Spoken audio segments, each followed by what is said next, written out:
ఈరోజు అలంపూర్లో అయితే జోగులాంబ టెంపుల్ అయితే అది కూడా పూర్తిగా ఉండే టెంపుల్స్ అన్ని కూడా నీటిమయమైపోయింది, వరదమయమైపోయింది.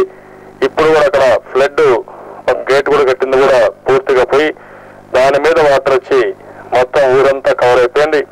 ఊర్లో ఒక్క మనిషి కూడా ఉండే పరిస్థితి లేదు. అదే మరి కర్నూలులో చూస్తే చాలా భయంకరమైన పరిస్థితి ఉంటే వీళ్ళందరినీ బయట తీసుకున్నప్పుడు దొంగలు కూడా విపరీతంగా ఇంట్లో ఏదైనా సామాన్లు ఉంటే అవి కూడా తీసుకునే పరిస్థితి వచ్చింది. అది కూడా మన వాళ్ళు ఎంక్వైరీ చేస్తా ఉంటే చాలా బాధాకరం. అది కనీసం సెక్యూరిటీ అవన్నీ పెట్టలేకపోయారు.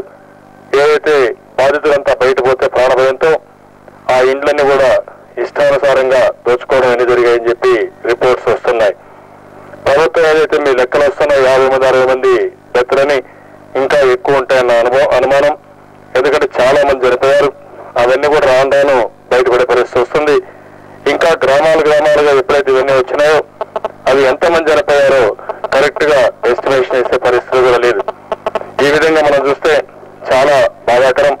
ఇప్పుడు ఇంకొక పక్క చూస్తే ఒక పక్క కర్నూలు పైన కొంతవరకు రిలీఫ్ వచ్చింది, కానీ పాములపాడు కానీ కొత్తపల్లి కానీ పగిడాల జూపాడు బంగ్లా ఇవన్నీ కూడా కర్నూలు, ఇంకో పక్క నంద్యాల ఇవన్నీ కూడా ముంపు గురయ్యే పరిస్థితి వచ్చింది. అక్కడ కూడా ఒక భయంకరమైన పరిస్థితి ఉంది. అవి ఇప్పటికి కూడా నీటికి ముంపు గురైనాయి. ఇది అయిన తర్వాత మనకు ఇంకా భయంకరంగా ఈ నీళ్లన్నీ కిందికి పోతున్నాయి. నాగార్జున సాగర్ పోయినప్పుడు అక్కడ నాగార్జున సాగర్ కు సంబంధించిన ముంపు గ్రామాలన్నీ ఉన్నాయి. అక్కడ మళ్ళా ముంపు గురవుతున్నాయి. అక్కడి నుంచి కృష్ణా బ్యారేజ్ పోయినప్పుడు అక్కడి నుంచి సముద్రానికి పోవాలంటే అదొక ప్రమాదమైన పరిస్థితి. ప్రభుత్వం అన్ని జాగ్రత్తలు తీసుకోవాల్సిన అవసరం ఉంది. ఇప్పుడు చూస్తే చాలా ఫెయిల్యూర్స్ కనబరుస్తున్నాయి.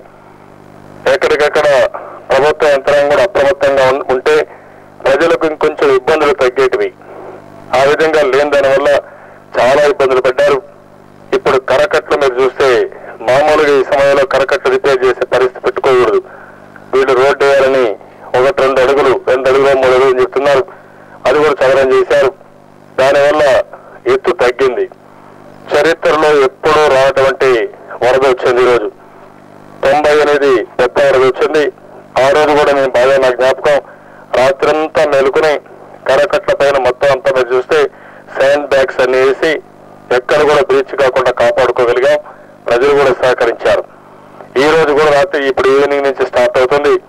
అక్కడ ఫ్లోను బట్టి పరిస్థితిని బట్టి ఆ కరకట్లు కాపాడుకోవాల్సిన అవసరం ఉంది. ఆ కరకట్లు కాపాడుకోకపోతే బ్రీచెస్ కనబడితే చాలా లంక గ్రామాలన్నీ ముంపు గురవుతాయి. చాలా ప్రమాదం వస్తుంది. రేపల్లి పరిసర ప్రాంతాలు కానీ, అవనగడ్డ పరిసర ప్రాంతాలు కానీ, విజయవాడ టౌన్ కానీ, పక్కనుండే గ్రామాలు కానీ చాలా గ్రామాల్లో ఇబ్బంది వచ్చే పరిస్థితి వస్తుంది. అదే కాకుండా ఈ సమయంలో సముద్రం కూడా పోటు గురవుతుంది. అంటే పౌర్ణమి సమయంలో సముద్రంలో నీళ్లు ఫ్రీగా పోవు, ఎదురుగా వస్తాయి. ఆ ఎదురుగా వచ్చినప్పుడు ఫ్లో శుభ్రంగా ఉండదు. ఆ సమస్యలు ఉండే ప్రమాదం ఉంది. ఇవన్నీ చూసుకుని ప్రభుత్వం అన్ని జాగ్రత్తలు తీసుకోవాల్సిన అవసరం ఉంది. ఇప్పుడు కొన్ని అక్కడక్కడ మనం చూస్తే కొన్ని తప్పిదాలు జరిగాయి.